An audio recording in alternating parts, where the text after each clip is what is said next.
प्रिय विद्यार्थियों, भारतीय संस्कृति के तत्व का अध्ययन करने के साथ पिछले वीडियो में हमने भारतीय संस्कृति की विशेषताएं और विदेशों में भारतीय संस्कृति का प्रभाव इस विषय पर जानकारी प्राप्त की थी। इसी क्रम में आगे बढ़ते हुए हम और ऐसे कौन से देश हैं जिन पर भारतीय संस्कृति का प्रभाव पड़ा है या भारत के उनके साथ सांस्कृतिक संबंध रहे हैं। प्रथम बिंदु है उत्तर और पूर्व के साथ भारत के सांस्कृतिक संबंध कि उत्तर और पूर्व के साथ भारत के सांस्कृतिक संबंध किस तरह के रहे हैं। तो मध्य एशिया का इतिहास इस बात को बताता है कि संपूर्ण प्रदेश सांस्कृतिक दृष्टि से भारत का ही अंग था।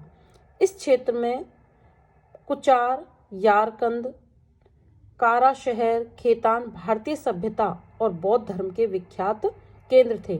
इन स्थानों की खुदाई में अनेकों मूर्तियों, बौद्ध स्तूपों और विहारों के अवशेष मिले हैं। ये सब भारतीय शैली पर बने हुए हैं। बौद्ध ग्रंथ और लौकिक विषयों से संबंध रखने वाले अनेक अभिलेख और पांडुलिपियां प्राप्त हुई हैं, जो संस्कृत और प्राकृत भाषाओं तथा ब्राह्मी एवं खरोष्टी लिपियों में हैं। भारतीय सभ्यता का सबसे बड़ा जो केंद्र है वो खेतान है। लगभग 60 ईसा पूर्व यहाँ के राजा ने विजित संभव नेवरोचन नामक बौद्ध भिक्षु के उपदेशों से प्रभावित होकर बौद्ध धर्म की दीक्षा ग्रहण की थी। उसी प्रकार कुचार भी, जिसे पहले कूची शहर कहते थे, प्राचीन काल में भारतीय संस्कृति का महत्वपूर्ण केंद्र था और इस समृद्धशाली नगर की लगभग संपूर्ण जनता बौद्ध थी। संस्कृत भाषा का वहां विशेष रूप से अध्ययन किया जाता था।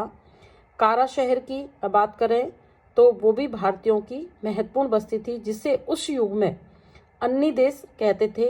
यहाँ के भारतीयों ने भी चीन और अन्य देशों में बौद्ध धर्म के प्रचारार्थ महत्वपूर्ण कार्य किए। 8वीं शताब्दी के प्रारंभ में इस्लाम ने मध्य एशिया में प्रवेश किया और इसके बाद इस प्रदेश से भारतीय संस्कृति तेजी से लुप्त हो गई। कहने का तात्पर्य है कि 8वीं सदी में जब इस्लाम वहां पर नहीं आए, उस समय तक भारतीय संस्कृति का इन प्रदेशों पर अत्यधिक प्रभाव था और भारतीय संस्कृति के जो प्रभाव है इसके प्रमाण भी वहां पर उपलब्ध हुए हैं। इस बात से निश्चित प्रमाण के हैं कि ईसवी सन में बहुत पहले से भारत और चीन के व्यापारिक संबंध थे। व्यापक संबंधों के होने का स्वाभाविक जो परिणाम था कि दोनों देशों के मध्य विचारों का आदान प्रदान भी हुआ है।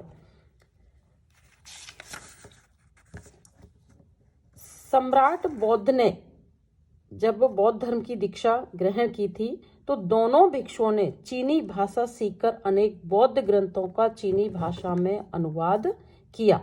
पर धीरे धीरे भारत ही नहीं वरन मध्य एशिया में भी अनेक बौद्ध विद्वान चीन पहुंचकर बौद्ध धर्म का प्रचार करने लगे।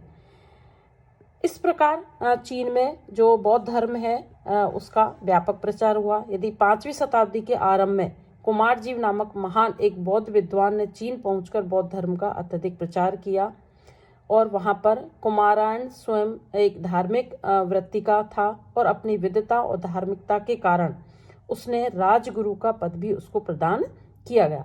तो चीन से जो बौद्ध धर्म कोरिया और दूसरे देशों में पहुंचा, कोरिया से जापान पहुंचा। एक लेखक है राजवल्ली पांडे, उन्होंने कहा है कि इन दोनों देशों की संस्कृति और जीवन को बौद्ध धर्म ने अत्यधिक प्रभावित किया और 12वीं शताब्दी तक एक प्रबल शक्ति के रूप में विकसित हुआ। इन देशों में आज भी बौद्ध धर्म जीता जागता है। कहाँ पर? कोरिया और जापान में। जापान का जैन बुद्धिज्म ध्यान प्रधान भारतीय बौद्ध धर्म का रूपांतर है। वहाँ की कला और साहित्य दोनों भारत के ऋणी हैं। यदि उत्तर भारत की बात करें तो सबसे निकट तिब्बत है और भारतीय संस्कृति का प्रभाव पड़ना तिब्बत पर स्वाभाविक है। 7वीं सदी में तिब्बत में सांग सेन गेम्पो नामक एक राजा हुआ था और जिसकी एक जो रानी थी वो चीनी सम्राट की लड़की थी और दूसरी नेपाल के राजा की कन्या। तो इन दोनों के प्रभाव से जो गेम्पो था वो राजा बौद्ध हो गया और उसने अपनी राजधानी में बुद्ध की पूजा के लिए अनेक विहार और मंदिर बनवाए।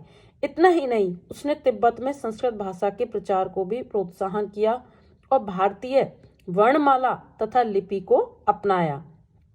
तिब्बत में धीरे धीरे भारतीय संस्कृति की जो जड़ें थी वो उस समय में जमने लगी।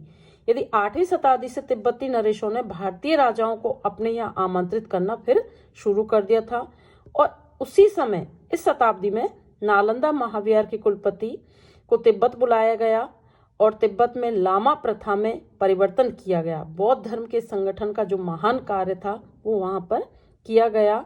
उन तिब्बतियों ने बौद्ध भिक्षु बनाया और अनेक बौद्ध ग्रंथों का तिब्बती भाषा में अनुवाद कराया।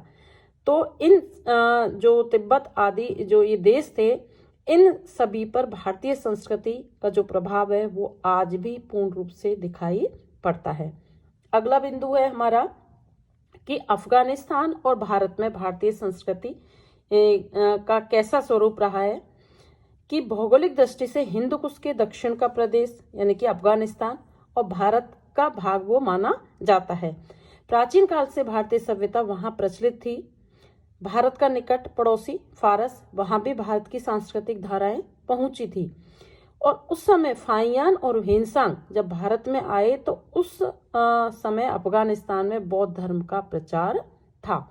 गजनी ने तुर्क अमीर सुकबुद्दीन के आक्रमण के समय काबुल घाटी में हिंदू धर्म का प्रचार था।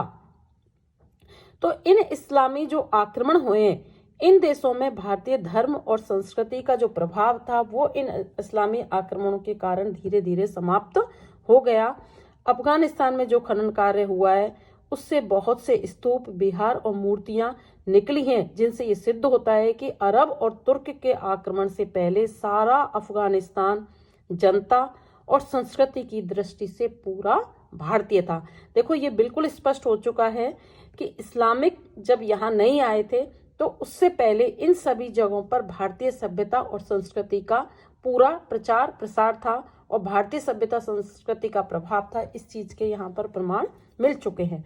अगला बिंदु है कि भारत का दक्षिण और दक्षिण पूर्व के देशों से किस तरह के सांस्कृतिक संबंध है। तो यहाँ अन्य दिशाओं में स्थित देशों से भारत के पाए जो व्यापारिक और सांस्कृतिक संबंध है वो रहे हैं। दक्षिण और दक्षिण पूर्व के देशों में भारतीयों ने अनेक उपनिवेशों की स्थापना की। भारतीय साहित्य में और विदेशी लेखकों के विवरण से ये उल्लेख मिलते हैं कि भारत के दक्षिण पूर्व के द्वीपों और देशों के साथ घनिष्ठ सांस्कृतिक संबंध रहे हैं। यदि पुराणों के अनुसार भारत में मुख्य भूमि के अतिरिक्त 8 समुद्रनितित द्वीप भी सम्मिलित थे, जैसे इंद्रद्वीप, कशेरु, ताम्रपर्ण, नागद्वीप। ऐसे इस प्रकार की एक पुराणों में वर्णन मिलता है कि इन द्वीपों में क्रमशः दूसरे, तीसरे और चौथे के अतिरिक्त अधिकांश में भारतीय संस्कृति के अवशेष मिले हैं। एशिया के दक्षिण पूर्व द्वीप समूह को भारत का ही नाम दिया जाता है। तो ऐसी अनेक जगह हैं जिनमें भारतीय धर्म, कला, संस्कृति, भाषा और साहित्य और सामाजिक व्यवस्था, नीति विधान का इनमें ऐसा प्राधान्य था कि वस्तुतः वे भारत के ही अंग कहे जा सकते हैं। और प्राचीन यूनानी उपनिवेशों के समान बृहत्तर भारत ही पुकारे जा सकते। तो ये एक संक्षिप्त में हमने भारतीय संस्कृति का इन विदेशी जो राज्य हैं उन पर प्रभाव का वर्णन किया है।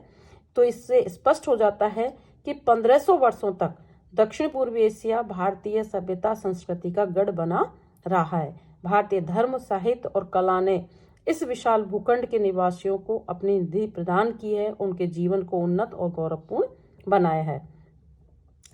जब तक भारत की राजनीति और संस्कृति में सजीवता थी तब तक वहां की जनता में उत्साह और कष्ट सहने की क्षमता थी।